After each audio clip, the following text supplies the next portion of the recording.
जय श्री राम दोस्तों। आज जानेंगे हनुमान चालीसा के एक ऐसे अनुभव के बारे में जिस अनुभव को सुनने के बाद आप भी सोचने पर विवश हो जाएंगे। कैसे हनुमान जी ने अपने इस भक्त की रक्षा एक प्रेत आत्मा से की थी। जय श्री राम दोस्तों, मैं हूं आपका दोस्त उद्धव अग्निहोत्री। तो दोस्तों, आज की इस कहानी को शुरू करते हैं। सभी भक्तों को मेरा जय श्री राम। मेरा नाम प्रदीप है और मैं महाराष्ट्र का रहने वाला हूँ। बात उस समय की है जब मैं कॉलेज में पढ़ता था और उस समय मैं अपने दोस्तों के साथ काफ़ी मस्ती मारा करता था। एक दिन मेरे दोस्तों ने और हमने सोचा कि हम भूत को बुलाते हैं, लेकिन हमें पता नहीं था कि भूत को कैसे बुलाते हैं। उसके बाद हम एक तांत्रिक से मिले और उस तांत्रिक ने हमें कहा कि मैं भूत को बुला सकता हूँ। और हम रात के 12 बजे उस तांत्रिक से मिलने एक जंगल में गए। उस जंगल में तांत्रिक के पास एक इंसान की खोपड़ी थी और वह भूत प्रेतों को बुलाने लगा। उसने मेरे दोस्तों और मुझसे कहा कि सभी लोग आंखें बंद करके रखना, कोई भी गलती से आंखें नहीं खोलेगा। जब भूत आ जाएंगे तो मैं जब आंखें खोलने के लिए बोलूँगा तभी तुम लोग आंखें खोलना। और हमने भी ऐसा ही किया। उसने मंत्र बड़बड़ाने शुरू किए तो तभी हवाएं चलनी शुरू हुई। अचानक से डरावनी आवाज़ें आने लगी।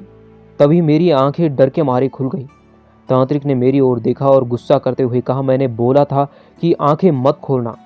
लेकिन जैसे ही मैंने तांत्रिक के पीछे देखा तो तांत्रिक के पीछे एक लड़की खड़ी थी।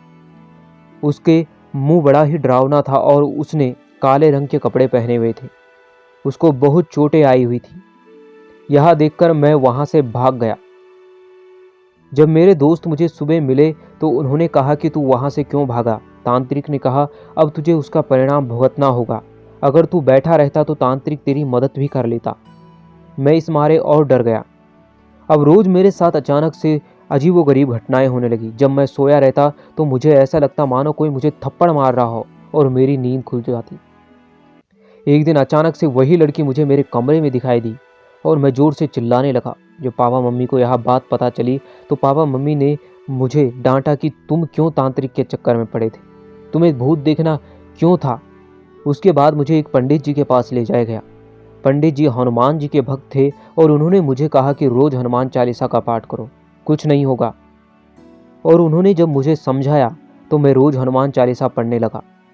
जब मैं हनुमान चालीसा पढ़ता तो मेरा मन करता कि अब मैं हनुमान चालीसा नहीं पढ़ता। मुझे पता नहीं क्यों ऐसा होता कि मैं उठने का मेरा मन करता, लेकिन मैं हनुमान चालीसा जबरदस्ती फिर भी पढ़ता रहता। रात के समय मुझे वह डरावनी आवाज़ें रोज आती थी। जब मुझे 7 दिन लगातार हनुमान चालीसा को पढ़ते हुए तो वह आवाज़ें कहीं दूर हट गई। उसके बाद मुझे वह आवाज़ें नहीं सुनाई दी, ना ही वह लड़की कभी मुझे फिर दिखाई दी। ये हनुमान जी ने ही मेरे प्राणों की रक्षा की थी और हनुमान जी की ही कृपा से आज मैं सही सलामत हूँ।